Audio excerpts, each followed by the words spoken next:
ఎంపీగా పోటీ చేస్తున్నావా? ఏమంటావు? లోక్సభ ఎన్నికల్లో పోటీ చేస్తా, పోటీ చేసి తీర్తా. దానికి విధుడు ఏది ఖమ్మం నుంచి నేను చేసిన కార్యక్రమాలు చూడండి. ఇది నేను పంపించింది కాదు, ఖమ్మం ప్రజలే పంపించారు. అన్ని కార్యక్రమాలలో పాల్గొన్నా, ఏసీ ఇచ్చిన ప్రతి ప్రోగ్రామ్ లో పాల్గొన్నా. అదే విధంగా రైతులకు సంఖ్యలు చేస్తే ఆ ప్రాంతానికి పోయి రైతులను ఆదుకున్నా. ఒక్కొక్కరికి ₹1,00,000 ఇచ్చి 10 మంది ఆదుకున్నా. అదే విధంగా ఏది కొత్తగూడెం ఎమ్మెల్యే కొడుకు ఒక విధమైనటువంటి ఆలోచన చేసి ఆ ఆలోచనను భరించలేక చనిపోతే ఆ ప్రాంతానికి కూడా పోయినా. ఇక్కడ అన్యాయం జరుగుతుంది. ఆదిపూర్ లో పోయినా 3 అమ్మాయిల మీద ఏది శ్రీనివాస్ రెడ్డి అనే వ్యక్తి ఏ విధంగానైతే పిల్లలను చంపేసి రేపు చేసిందో అది కూడా బయట పెట్టినా. ఇయ్యాలనుక కూడా కోర్టు ఏది హైకోర్టు అప్రూవల్ ఇస్తలేదు. 3 ఏళ్ళు అయిపోయింది. ఎక్కడ అన్యాయం జరుగుతుంది అక్కడ పోతా. అదే విధంగా ఏది మన పక్కకున్నటువంటి రంగారెడ్డి జిల్లాలో ఒక అమ్మాయి ఇంటర్మీడియట్ లో చనిపోతే ఆత్మహత్య చేసుకున్న 50,000 ఇచ్చి వచ్చిన. అదే విధంగా సిరిసిల్లలో మాఫియా ఒక పిల్లవాడిని చంపేస్తే అక్కడ టార్చర్ చేస్తే అక్కడ కూడా పోయి ఒక్కొక్కరికి 10,000 ఇచ్చిన. ఈ రాష్ట్రంలో నా లెక్క తీసినాడు ఎవడున్నాడో చెప్పుకోనండి. అదే విధంగా మొన్న జరిగినటువంటి పాదయాత్రలో రేవంత్ రెడ్డి జరిగిన, అదే విధంగా బట్టి విక్రమాంక ఏది ప్రజా ఏదైనా యాత్ర పెడితే పీపుల్ యాత్ర పెడితే కూడా అంతా కూడా తిరిగా. 7 సార్లు ఆయన దగ్గర పోయినా, 5 సార్లు ఈయన దగ్గర పోయినా. మరి అయ్యేది ఎవరు బాబు? నాకు ఒక సెంటిమెంట్ ఉన్నది. రాజీవ్ గాంధీ ఎప్పటి పోయినా నేను 2 సార్లు ఖమ్మంలో, ఒకసారి ట్రైబల్ ఏరియాలో, ఒకసారి ఏది ఫ్లడ్ ఎఫెక్టెడ్ ఏరియా ఆ ప్రాంతంలో నిలబడాలని 6-7 ఏళ్ల నుంచి కంటిన్యూస్ గా పోతున్నా. నాకంటే ఇంతకుముందు కూడా ఆనాడు నేను పీసీ ఉన్నప్పుడు రంగయ్య నాయుడు, అదే విధంగా తర్వాత అవుట్ సైడర్ అయినటువంటి నాదెల్ల భాస్కర్, అదే విధంగా రేణుకా చౌదరి.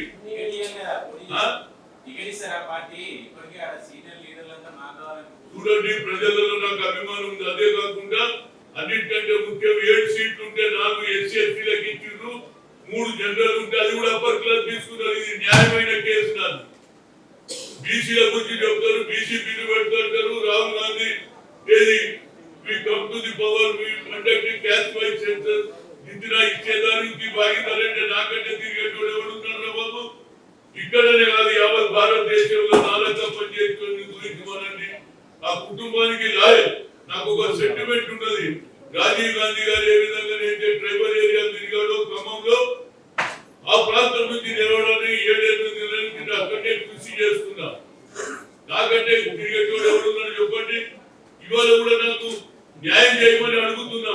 నాకు ఒకటే నమ్మిక ఉన్నది, రేవంత్ రెడ్డికి అవుట్ రైట్ సపోర్ట్ చేసిన, మొదలు వ్యతిరేకమైన సోనియా గాంధీ సపోర్ట్ చేసిన, ఆయన మీద హైకమాండ్ మీద నమ్మిక ఉన్నది. ఎట్టి పరిస్థితుల్లో హైయెస్ట్ మెజార్టీతో గెలుస్తా అని చెప్తుంది. ఇంతకంటే ఏం చెప్పాలి? ప్రజలు కోరుతున్నారు, రా హనుమంతన్న రా, మేము గెలిపిస్తాం. బడుగు బలైన వర్గాల సీటీఆరా, మేము బీసీలో ఓట్లేసే బీసీలమా అని అడుగుతున్నా. నేను ఎన్ని రోజులు ముందుకోనండి? ఎవరు ఏది అసలు నేను ఏం తప్పు చేసినా చెప్పండి. పార్టీ గురించే కదా పనిచేసింది. ఎవరు కొత్త కింద వాళ్ళు నాకే కావాలంటే మరి మేము ఎక్కడ పోవాలి? ఒరిజినల్ కాంగ్రెస్ వాళ్ళ పరిస్థితి ఏంటి? ఇవాళ పవర్ వచ్చిందని అందరూ జాయిన్ అయిపోతారు. ఒరిజినల్ కాంగ్రెస్ కార్యకర్తలు ఏం కావాలని అడుగుతున్నా. నేను కష్టపడి ఇయ్యాలని కూడా అన్నాడు. కేసులు పెట్టి అవి విత్డ్రా చేయమని అడుగుతున్నా. నేను ఇప్పుడు కొత్త విధానాలు తీసుకుంటున్న మంచిదే. ఇవాళ అవినీతిని బయట పెడుతుంది మంచిదే. అని కేసులు కూడా విత్డ్రా చేయాలా లేదా? ఇవాళ కూడా నేను కోర్టులో చుట్టూ తిరుగుతున్నా. ఇవాళ కూడా ఖమ్మంలో ఏది ఏసీ ఇచ్చిన ప్రోగ్రామ్ చేస్తే ఆనాడు కూడా నా మీద కేసు పెట్టారు. అదేవిధంగా అంబేద్కర్ స్టాచ్యూస్ లో ఇప్పటికి కూడా నా మీద కేసు ఉన్నది. ఇలాంటి కేసులు నేను ఒక్కనే కాదు, చాలా మంది కార్యకర్తల నుండి రేవంత్ రెడ్డి గారి కోర్టు రిక్వెస్ట్ చేస్తున్నా, ఇమీడియట్ గా అన్ని కేసులు విత్డ్రా చేయాలి. న్యాయమే మాట్లాడుతున్నా. కార్యకర్త ఎలాంటి ఆలోచన చేయకుండా పార్టీ అయినా ముఖ్యమని జెండా మోసి జైలు పోయి పోలీస్ స్టేషన్లు తిరిగారు. వాళ్ళకు సరి అయిన న్యాయం చేయాలని కోరుతున్నా. తప్పనిసరిగా నేను పోటీ చేస్తా. లాస్ట్ టైం కూడా నాకు అన్యాయం జరిగింది.